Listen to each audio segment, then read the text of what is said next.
높은 뜻 승의교회를 담임하셨던 김동호 목사님의 쓰신 책을 보면 이런 재미있는 에피소드가 나옵니다. 한 번은 어느 노회 연합 집회에 목사님이 강사로 초청을 받아 가게 되었다고 합니다. 낮 집회가 끝나고 연합하는 집회이기 때문에 연합하는 모든 목회자들이 함께 모여서 강사 목사님을 점심 식사 대접한다고 식당으로 모시고 갔습니다.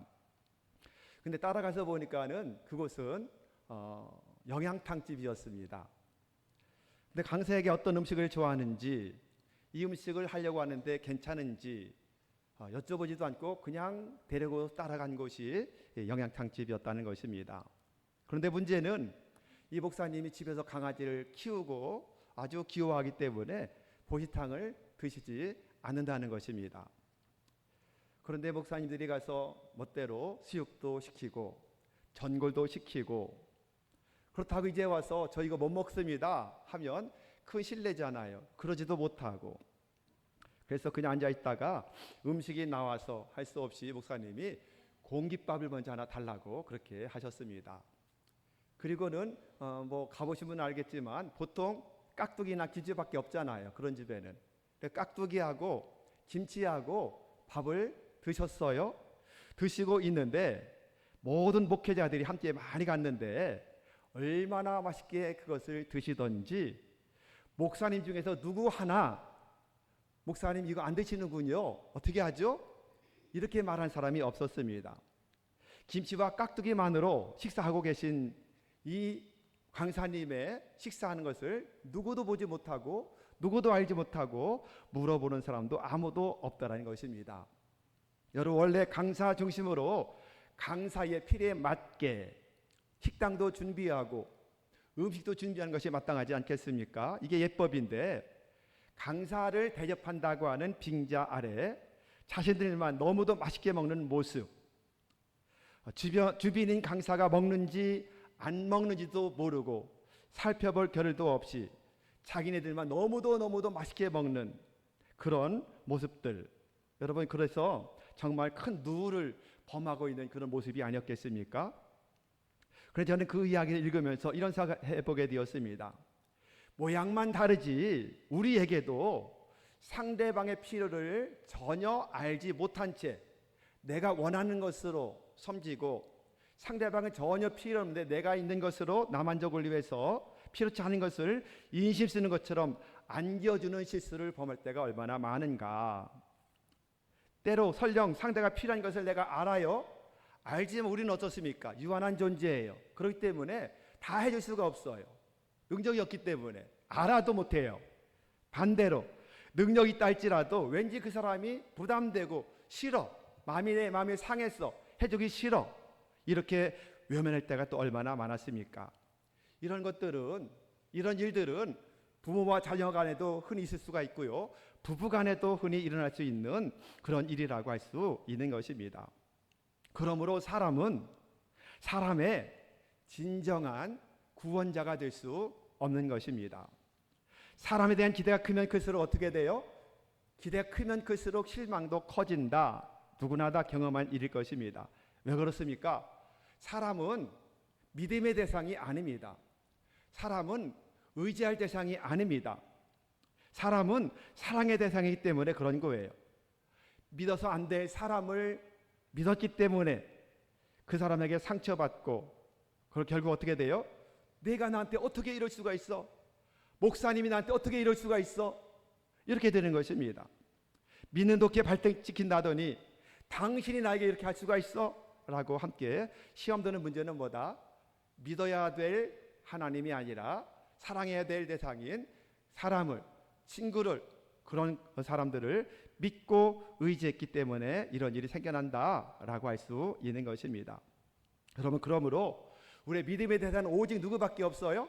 하나님밖에 없다. 우리를 구원하신 예수님밖에는 믿을 자가 없다는 사실을 꼭 기억하시면서 사람은 끝까지 사랑으로 섬기기를 원하는 여러분 모두가 되기를 예수님의 이름으로 축원합니다. 여러분, 혹시 무슨 일을 하다가 꼬박 밤을 새워보신 일 있으시죠? 예, 젊었을 때는 밤을 좀 세워본 적도 있는데, 밤을 세울 때 보면 시간이 지나면 지날수록 생겨나는 게 뭐예요? 허기짐입니다. 배고픔이에요. 한 저녁을 7시나 뭐 늦어도 7시쯤에는 먹을 텐데 자정 12시가 넘고 새벽까지 가게 되면 당연히 배고픔이 찾아올 수밖에 없는 것입니다. 그래서 밤새 많은 사람들에게 뭐가 필요해요?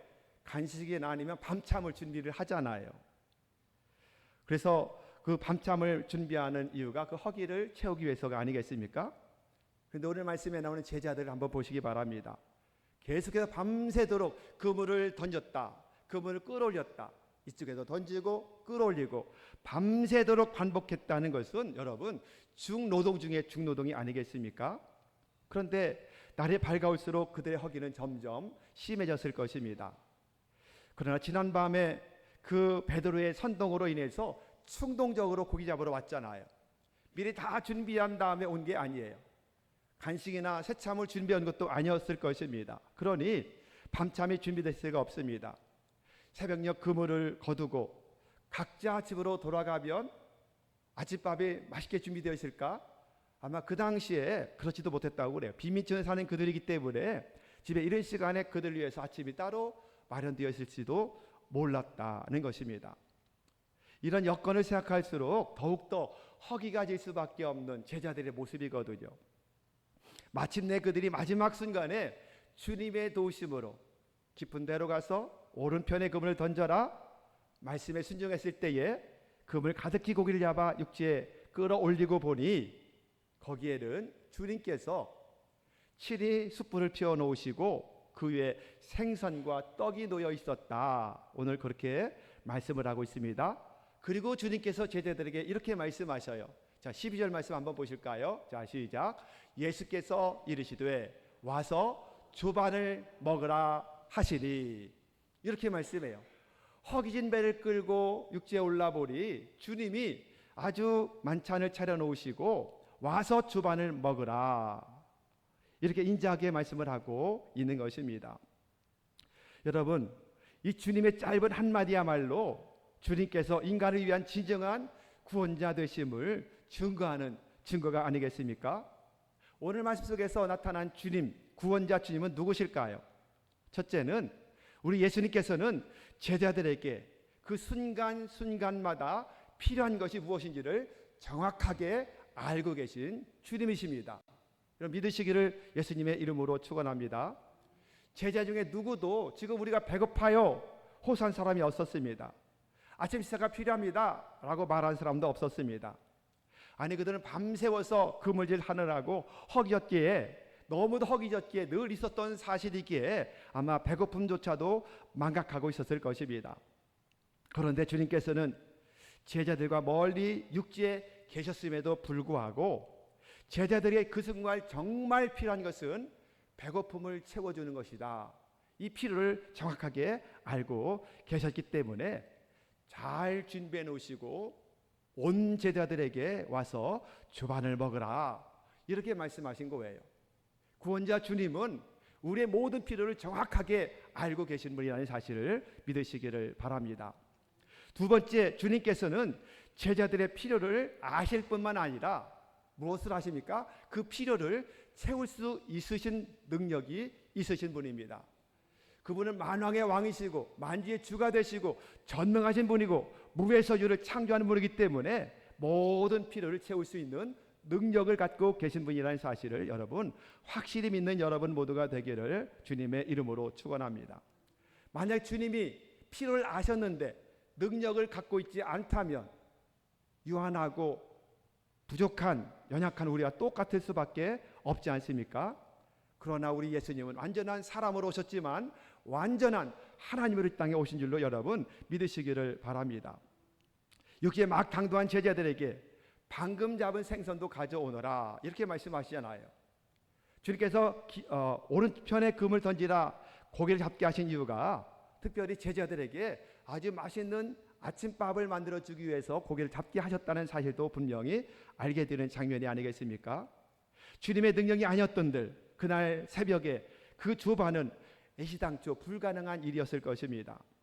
그 주반이야말로 주님의 능력의 결정체였다라고 할 수가 있는 것입니다. 그래서 주님께서 말씀하신 거예요. 와서 주반을 먹으라 이렇게 말씀하시게 된 것입니다. 세 번째는 주님께서는 제자들의 필요를 정확히 아셨죠? 그리고 능력을 채울 수 있는 능력도 있으시죠? 그런데 그 능력을 베풀어 주시는 분이세요. 능력이 있는데 능력을 베풀어 주지 않으면 또 무슨 소용이 있겠습니까? 아시고 능력이 있으시고 그 능력을 우리를 위해서 베풀어 주시는 사랑의 주님이라고 할 수 있는 것입니다. 여러분, 제자들이 도대체 누구죠? 제자들 한마디로 말하면 지금 배신자들이에요. 정작 주님 곁을 지켜야 할 때 다 도망가 버린 배신자들일 수밖에 없습니다.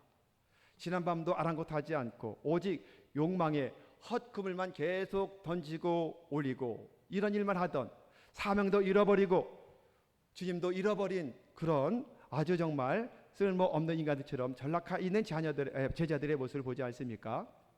그럼에도 불구하고 이런 연약한 그들을 향해서 주님은 친히 조반을 마련해 놓으셨던 것입니다. 한심한 제자들의 상태에 상관없이 그들을 위해서 하나님 예수님의 능력을 아낌없이 베풀어 주셨던 것입니다. 오늘 본문에 사용된 조반을 먹는다라고 하는 동사는 그리스어로 아리스타우라고 하는 단어인데, 이 말은 어떤 뜻이냐면 정찬이나 만찬을 의미하는 단어입니다. 그래서 다시 말한다면 예수님께서 그냥 간단하게 빵 한 조각 아니면 우유 한 컵 이렇게 간단한 식사가 아니라 정성을 다해서 정찬을 준비한 그런 단어로 쓰여져 있다는 것입니다. 얼마만큼 주님이 정성껏 음식을 마련해서 지금 대접하려고 하시는지를 알게 되는 단어인 것입니다. 그뿐 아니라 본문 13절 말씀 보실까요? 13절 시작. 예수께서 가셔서 떡을 가져다가 그들에게 주시고 생선도 그와 같이 하시니라.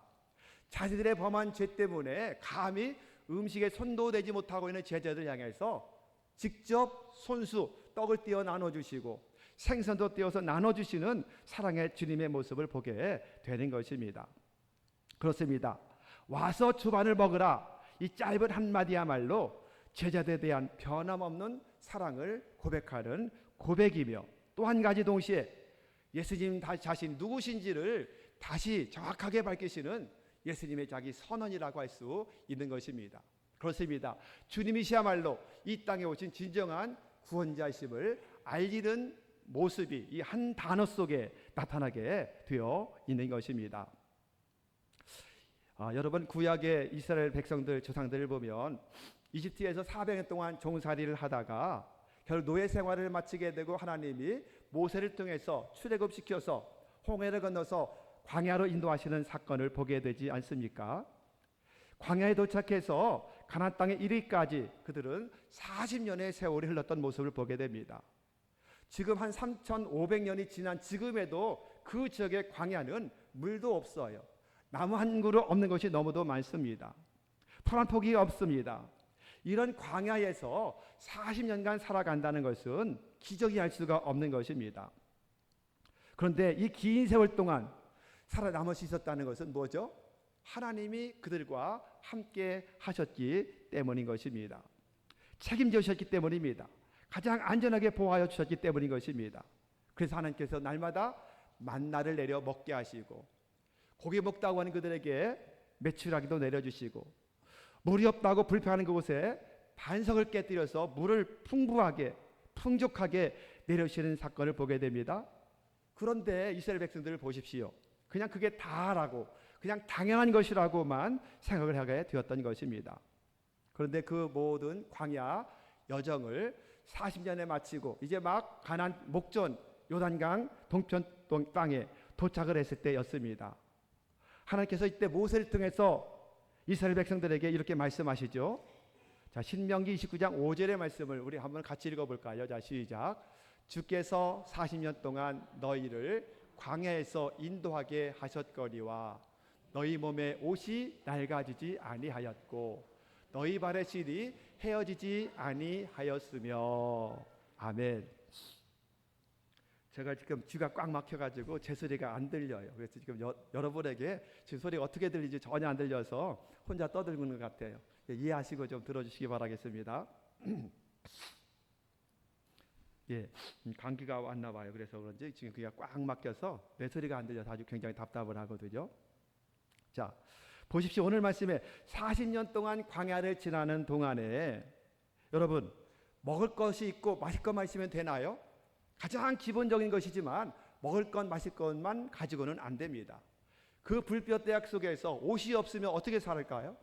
그 뜨거운 모래밭을 걸으며 신발이 없으면 어떻게 그 광야를 40년 내내 걸었겠습니까? 그런데 놀랍게도 그들에게 먹을 것도 필요하지만 옷도 필요하구나, 신발도 필요하구나, 하나님이 그것을 정확하게 필요를 아셨기 때문에 그들에게 능력으로 필요한 모든 것들을 공급해 주셨던 것입니다. 여러분, 그들은 400년 동안 종살이했기 때문에 노예로서 그들이 옷이 있었다면 몇 벌이나 있었겠습니까? 요즘에 어느 분이 그러더라고요. 요즘에 집에 냉장고를 열으면 냉장고가 꽉 찼대요. 그런데 정작 보면 먹을 게 하나도 없대요. 여러분도 그러시죠? 또 옷장에 열어보면 옷이 꽉 찼답니다. 넣을 데가 없어. 다른 곳에도 걸어놨답니다. 그런데 정작 입으려고 보면 입을 게 없다는 거예요. 이게 우리가 사는 지금 우리나라의 현실이라고 보시면 될 것 같아요. 자, 여러분, 그러기에 광야에서 산데 노예 생활하던 그가 몇 벌의 옷이 있었을까요? 아무리 많아도 몇 벌밖에는 없었을 거예요. 근데 그 옷을 입고 신발은 막 쌓아놓고 살까요? 그러지 못했을 것입니다. 아마 광야 생활하면서 그 수명이 몇 년이나 여러분 그럼 가겠습니까? 지금처럼 아주 좋은 재질로 만든 것도 아닌 옷감과 신발이라면 아마 몇 년 지나면 옷이 다 헤어지고 낡아지고 찢어지고 못 입게 될 것이고, 신발도 마찬가지였지 않겠습니까? 너덜너덜할 수밖에 없었을 텐데, 그런데 놀랍게도 40년이라는 긴 세월이 지났음에도 불구하고 그들의 옷이 전혀 낡지 않았다, 이렇게 말씀해요. 신발이 헤어지지 않았다, 이렇게 말씀을 하고 있습니다. 어떻게 이런 은혜가 있을까요? 하나님의 능력입니다. 물이 없는 곳에 빨래를 해 입었을까요? 땀 흘리면서 그 옷을 입고 하루를 지내고 잠잘 때 갈아입고 잤을까요? 그러지 못했을 거예요. 아마 수년 내에 옷이 떨어지고 낡아지고 신발도 다 헤어질 수밖에 없었을 텐데, 그런데 이스라엘 백성 누구나 하나님 의복이 필요합니다, 신발이 필요합니다 라고 구하지 않았어요. 않았음에도 불구하고 하나님께서 광야에서 그들에게 가장 필요한 것은 먹는 것도 필요하지만 정말 필요한 것은 신발도 옷도 필요하구나, 이걸 먼저 아시고 하나님의 능력을 40년 내내 변함없이 끊임없이 돌보시고 인도하시며 베풀어 주었기 때문에 이스라엘 백성들이 지금 40년 만에 가나안 땅 목전까지 오게 되었던 것입니다. 여러분, 그렇다면 그들은 정말 그렇게 은혜와 기적을 체험할 수 있는 축복받은 사람들이었나요? 그들의 신앙을 한번 보시기 바랍니다.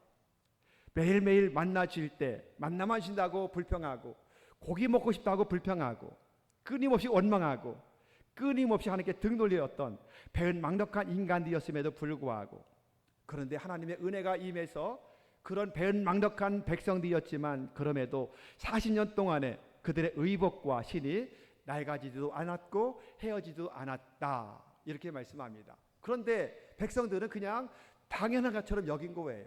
그냥 당연한 거지 아무도 거기에 대해 감사하며 사는 사람들이 없었던 모습 보게 됩니다. 여러분, 감사하는 사람들이 그렇게 원망하며 불평하며 거역하며 대적하며 살았을까요? 그렇지 않았다는 것을 알게 되는 것입니다. 정말 우둔한 인간들이었는데 그럼에도 불구하고 하나님께서는 그들의 필요를 먼저 아시고 하나님의 능력을 끊임없이 그들에게 아주 세밀하게 보살펴서 베풀어 주시는 은혜가 있게 되었던 것입니다. 왜요? 하나님은 사랑이시기 때문입니다. 그래서 그분은 우리의 완전한 구원자가 되실 수 있는 것입니다. 그래서 그분이 보내신 독생자 예수님만이 진정한 우리를 구원할 수 있는 메시아가 될 수 있는 것입니다. 다른 누구도 구원자가 될 수가 없고 오직 예수로만 구원받게 되는 줄로 여러분 믿으시기를 바랍니다.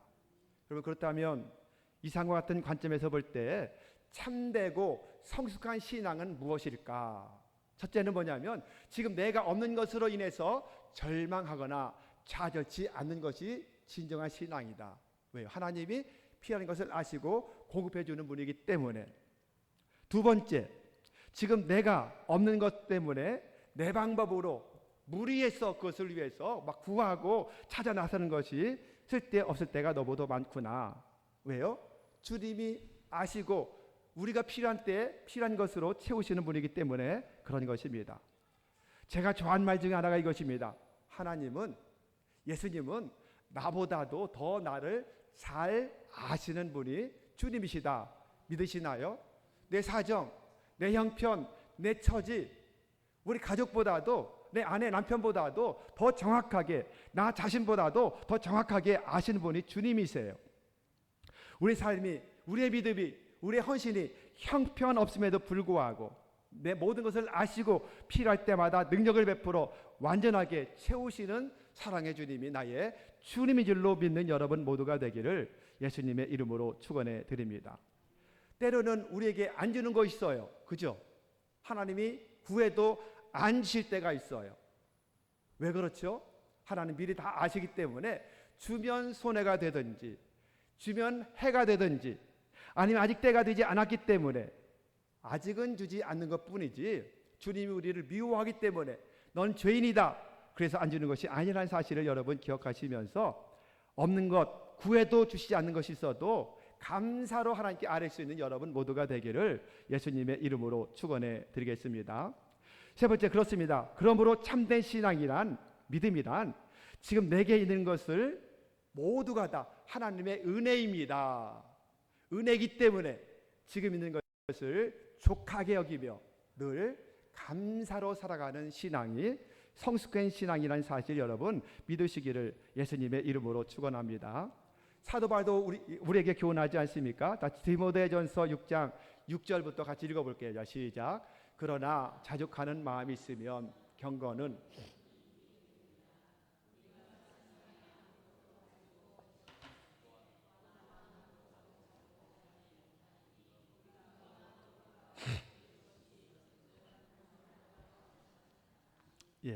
족한 줄로 알 것이라. 자, 이렇게 말씀하고 있습니다.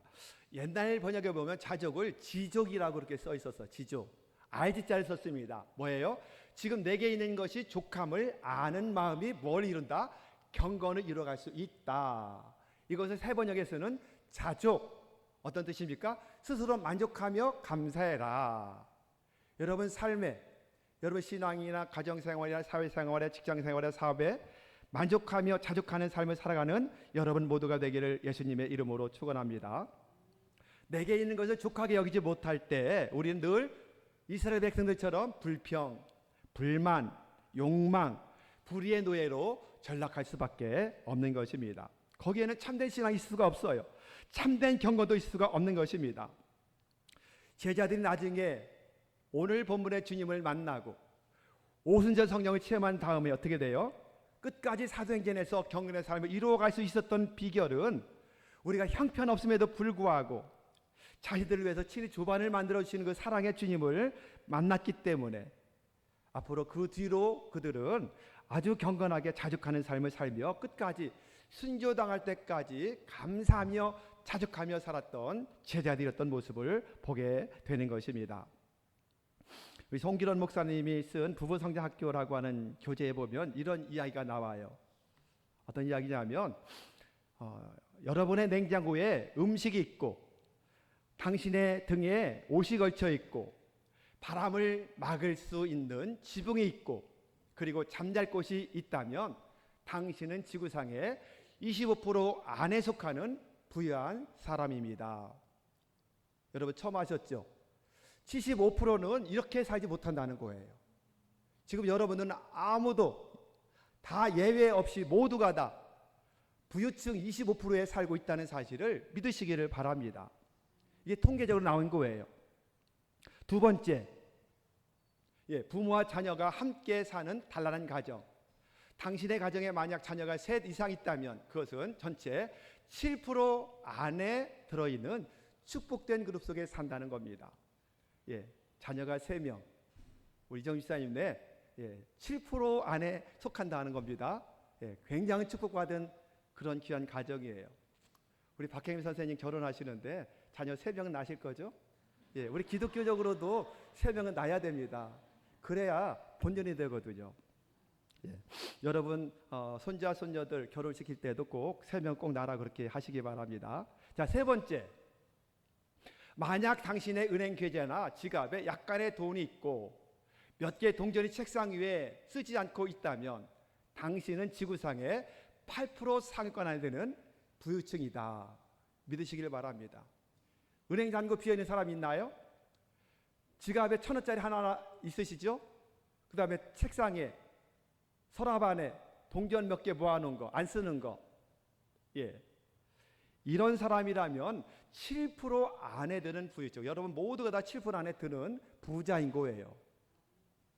자꾸만 없는 것 보고 낙심절망하지 마십시오. 남과 비교하면서 상대적으로 박탈감 속에 사지 마십시오. 나는 7% 안에 드는 부자라고 그렇게 선포하며 살아가는 여러분 모두가 되기를 주님의 이름으로 축원합니다. 그 다음 넘겨보세요.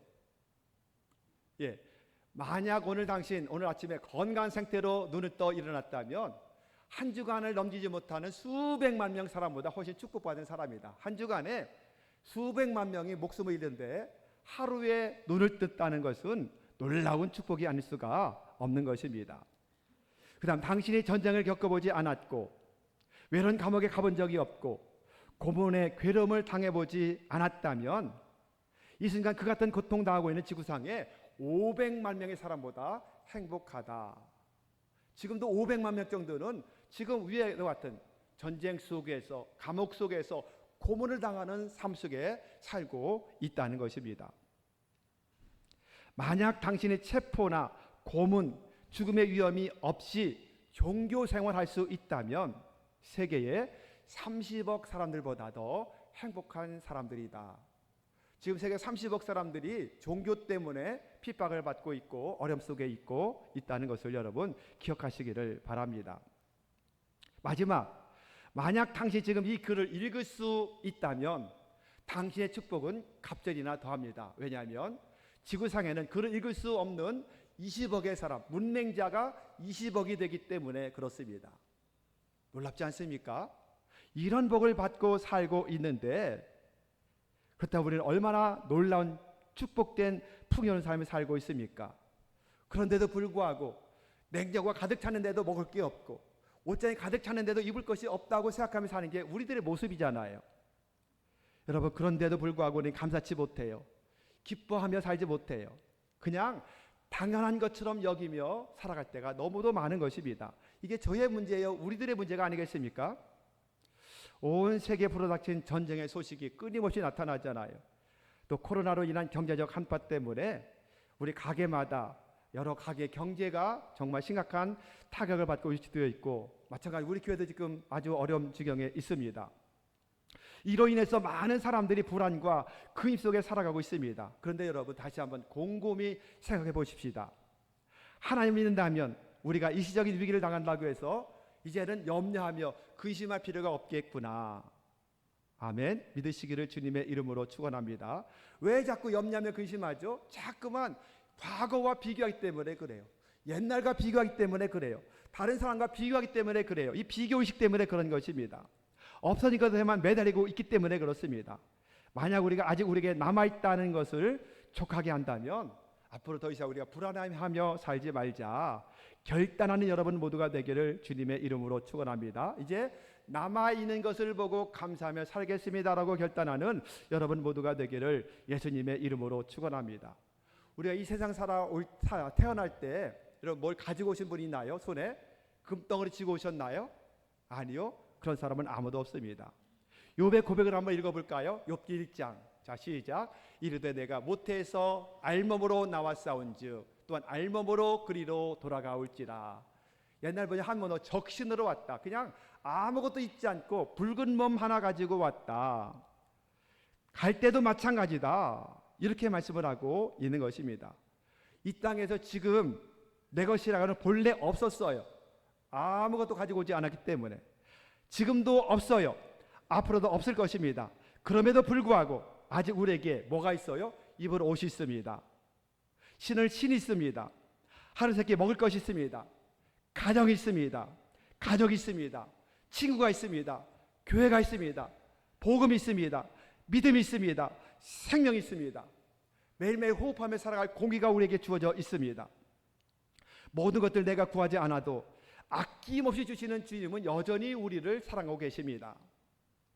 그렇다면 정말 주님께서 내 필요한 것이라면, 필요한 것인데 구해도 주지 않는다는 것은 뭐예요? 분명 거기 하나님의 뜻이 있다는 것을 믿으시기 바랍니다. 아직 때가 되지 않았다든지, 아니면 하나님께서 무엇인가 우리에게 필요한 것이 있다든지, 그러면서 참고 인내하며 기도로 나가실 때에 반드시 때가 되면 하나님께서 다 알고 계시기 때문에 가장 좋은 것으로, 최고의 것으로 풍족하게 채워주신 하나님, 그 하나님을 온전히 믿고 신뢰하며 그 주님께 온전히 헌신하는 남은 생애를 살아가는 여러분 모두가 되기를 예수님의 이름으로 축원합니다. 사랑하는 여러분, 이 경제 위기 속에서 여러분 무엇을 잃어버렸다고 생각하십니까? 하나님을 진정으로 믿는다면 잃어버린 것으로 인해서 절망하지 마시고 아직 남아있는 것을 바라보며 족한 줄로, 사족입니다, 족한 줄로 여기며 오히려 잃은 것이 있다면 감사하며 살아가는 여러분 모두가 되기를 예수님의 이름으로 축원합니다. 이번에 해운대 성령 대집회에서 이찬수 목사님이 하신 말씀이 기억나는 게 뭐냐면 결핍에 대한 말이었어요. 결핍 때문에 자기 아버지가 말을 심하게 더듬는 목사님이셨고, 어머니는 그 심하게 말을 더듬는 목사 남편을 둔 것 때문에, 그 결핍 때문에 오늘날 자기들이 있다는 사실을 쭉 이야기하며 은혜를 받았거든요. 저도 그렇게 생각합니다. 결핍이야말로 우리가 하나님께 더 가까이 나아갈 수 있는 뭐다? 축복이다. 믿으시기를 예수님의 이름으로 축원합니다. 하나님께서 나를 위해서 예배해 두신 새로운 주반을 담을 수 있는 그릇이다. 뭐가요? 결핍이. 여러분 이 사실을 여러분 꼭 믿으시기를 예수님의 이름으로 축원합니다. 여러분 이 사실을 확실히 믿는다면 더 이상 사람이나 환경이나 처지나 여건 때문에 절망하고 실망하지 말고 시편 23편 다윗의 고백이 여러분의 고백이 되시기를 예수님의 이름으로 축원합니다. 우리 다윗의 고백을 함께 고백해 볼까요? 자, 시작. 내가 사망의 음침한 골짜기로 다닐지라도 해를 두려워하지 않을 것은 주께서 나와 함께 하심이라. 주의 지팡이와 막대기가 나를 안위하시나이다. 할렐루야. 나의 필요를 나보다 더 잘 아시는 주님, 그 모든 필요를 넉넉하고 풍족하게 채워주신 능력을 갖고 계신 주님, 그 능력을 무시로 우리에게 베풀어 주시며 여전히 사랑으로 우리를 위로하시고 인도해 주시는 주님, 그 주님께서 지금도 우리를 부르고 계십니다. 얘들아 이리 와서 주반을 먹어라. 아멘. 이 믿음의 목 가지고 남은 생에 살아가는 여러분 모두가 되시기를 예수님의 이름으로 축원합니다.